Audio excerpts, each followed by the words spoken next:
Hello, I'm Dr. John Whyte, Chief Medical Officer at WebMD, and welcome to Coronavirus in Context. Today, we're going to hear about an innovative way to help those patients who are concerned about symptoms that they might be having that they think could be coronavirus, but maybe they don't need to go to the emergency room. And we're going to find out what folks at Mount Sinai are doing. And I'm delighted to be joined by Dr. David Putrino. He's Director of Innovation of Rehabilitation Medicine at Mount Sinai in New York. Dr. Putrino, thanks for joining me. Hey, it's nice to be here. Tell me about this program. It's one of a kind, isn't it?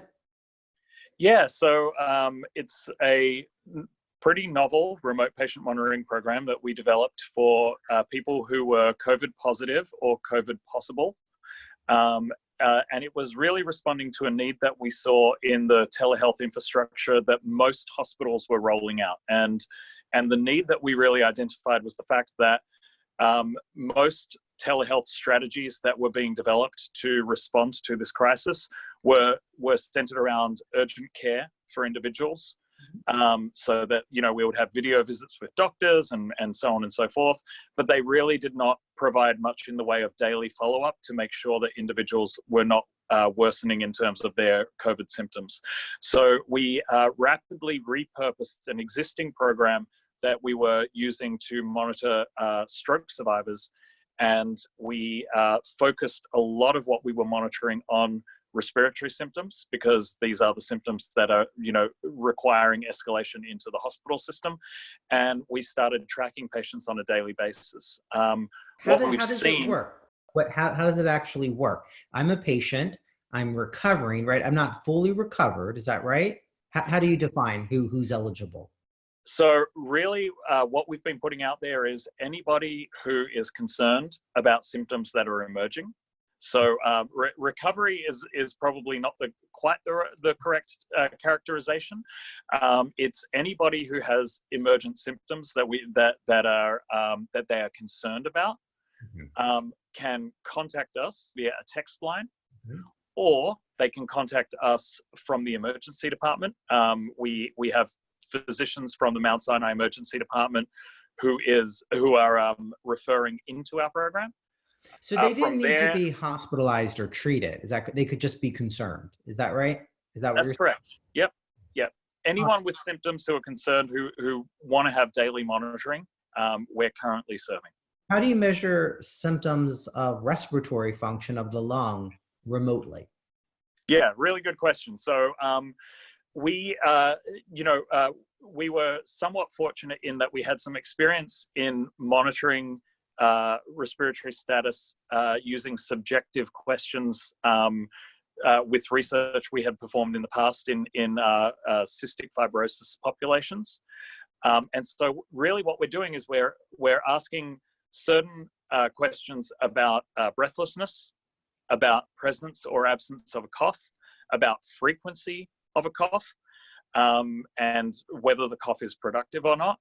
In addition, we're asking questions about CO2 retention, so trying to understand is someone having headache in the morning, because that's a good sign that they've been retaining CO2 overnight. We're looking into signs of cyanosis, so we're looking at are you noticing blueness around your lips? And then in addition to that, we in individuals that we're particularly concerned about, we're sending them home with a pulse oximeter, or if they were not referred from our emergency room process, we are shipping out pulse oximeters to them from the hospital to really get a physiologic metric on how they're doing. And what have you been finding so far? Well, so far we've been having a lot of success in keeping people out of the emergency departments. Always good in this. Always good, yeah. One of the things that has been really striking for us is there is a lot of public anxiety about this condition. And so we're seeing a lot of individuals who are developing shortness of breath, and there are not individuals who are necessarily used to having shortness of breath. It's a very new sensation to them. It's a very disturbing sensation to them. And so their instinct is to, oh my God, I'm getting shortness of breath. I'm going to go straight to the emergency room.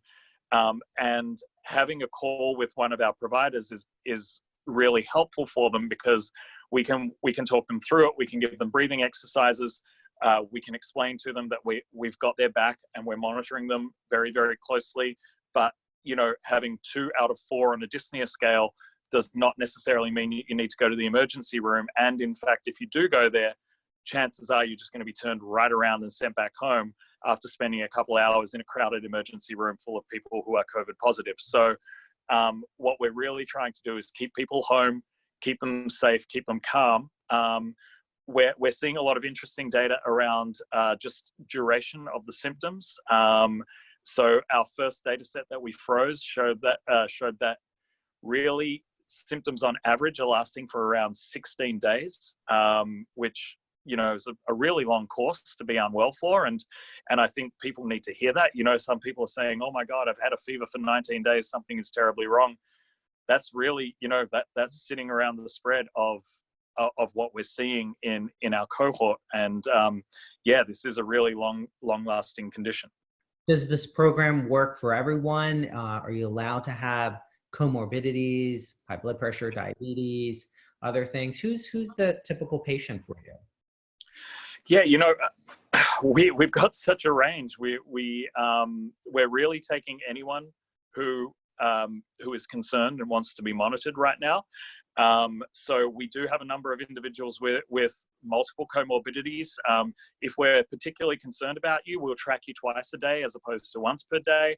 And what we're really trying to do is make sure that anyone who comes to us gets seen, and anyone who comes to us feels safe and secure in the fact that they're being monitored.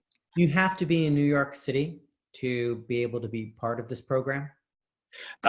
Actually, no. We have currently started taking on interstate individuals. If they, we're always encouraging individuals to try and reach out to their own services that are local, because of course, when someone is escalating rapidly, there's only so much we can do. If they're living in North Carolina or in Florida, really at that point, it's just one of our doctors saying, hey, call 911 and get an ambulance over. So we do encourage people who are interstate to really try their absolute to get similar services interstate, or at least, contact their PCP and have a conversation over the phone. But we aren't turning anybody away. You think other institutions are going to soon be copying your lead? Oh, I hope so. We in fact, on our website, we put up detailed instructions on how to copy in great detail. This is a crisis. We want everyone to copy us. We want everyone to do what we're doing. This is not about gaining patients or making money. This is about getting everyone seen in a crisis. Tell us your website. The website is precisionrecovery.net. And there, like I said, there's details and instructions on how to do what we've done. Thank you for joining us. No worries. Thank you. And thank you for watching Coronavirus in Context. I'm Dr. John Whyte.